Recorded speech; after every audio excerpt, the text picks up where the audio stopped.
नमस्कार, ये आकाशवाणी चंडीगढ़ है। अब आप प्रतिका से प्रादेशिक समाचार सुनिए। पहले इस बुलेटिन के मुख्य समाचार। हरियाणा की नई सरकार का शपथ ग्रहण समारोह 17 अक्टूबर को शालीमार मैदान में होगा। बीजेपी के राष्ट्रीय महासचिव तरुण चुग ने हरियाणा में तीसरी बार सरकार बनने का श्रेय हरियाणा वासियों और प्रधानमंत्री नरेंद्र मोदी की नीतियों को दिया। अखिल भारतीय कांग्रेस समिति की महासचिव कुमारी शैलजा ने कहा कि आलाकमान द्वारा हार के कारणों की समीक्षा की जा रही है। केंद्रीय ऊर्जा मंत्री मनोहर लाल ने कहा कि जलवायु परिवर्तन टिकाऊ और लचीले बिजली क्षेत्र के लक्ष्य को प्राप्त करने में एक चुनौती है। सर्वोच्च न्यायालय ने कोविड-19 वैक्सीन के कारण रक्त के थक्के जमने जैसे दुष्प्रभावों के आरोप वाली याचिका खारिज की। और हरियाणा पुलिस महानिदेशक शत्रुजीत कपूर ने उग्र अपराध नियंत्रण एवं नागरिक सुरक्षा के लिए पुलिसकर्मियों को हथियार संचालन का उन्नत प्रशिक्षण देने पर जोर दिया। अब समाचार विस्तार से। हरियाणा की नई सरकार का शपथ ग्रहण समारोह 17 अक्टूबर को पंचकूला के सेक्टर 5 स्थित शालीमार मैदान में होगा, जिसमें प्रधानमंत्री नरेंद्र मोदी भी शामिल होंगे।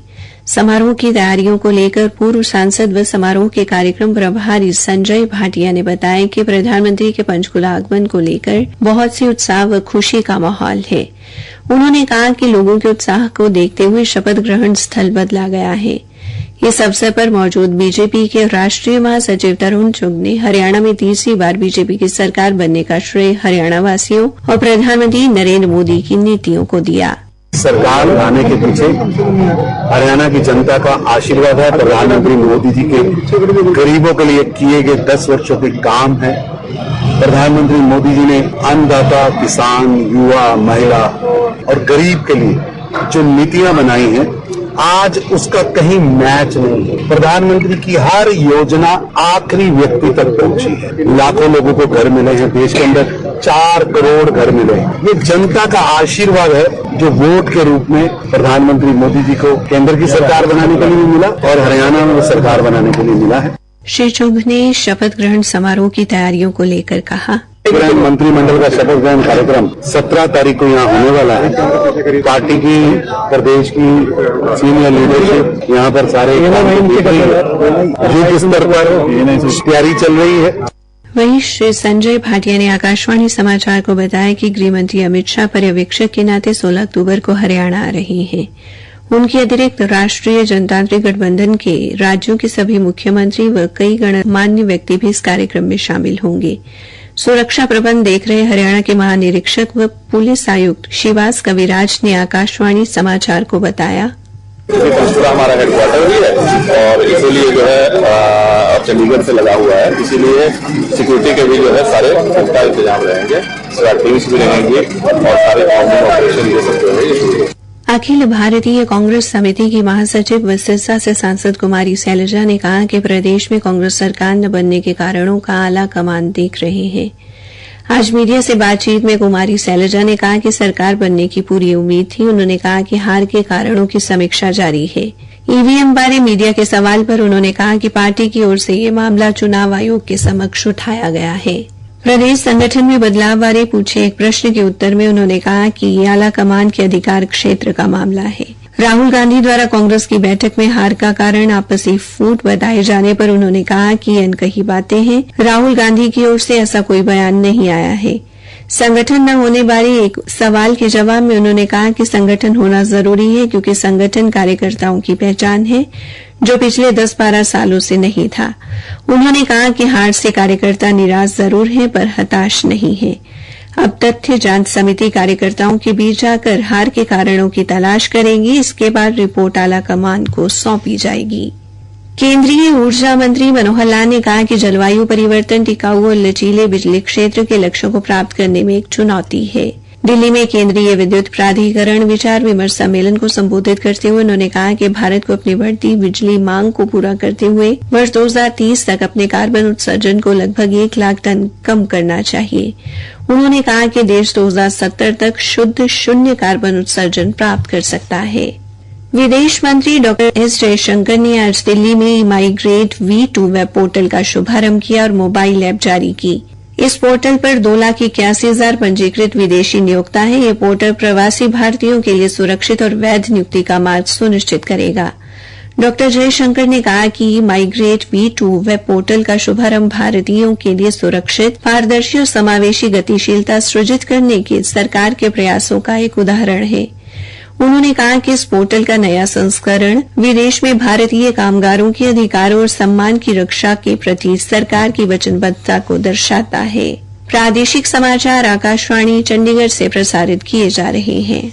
सर्वोच्च न्यायालय ने आज कोविड-19 वैक्सीन के कारण रक्त के थक्के जमने जैसे दुष्प्रभावों के आरोप वाली याचिका को खारिज कर दिया। मुख्य न्यायाधीश DY चंद्रचूड़ और न्यायमूर्ति JB पारदीवाला और न्यायमूर्ति मनोज मिश्रा की पीठ ने कहा कि जनहित याचिका केवल सनसनी फैलाने के लिए दायर की गई थी।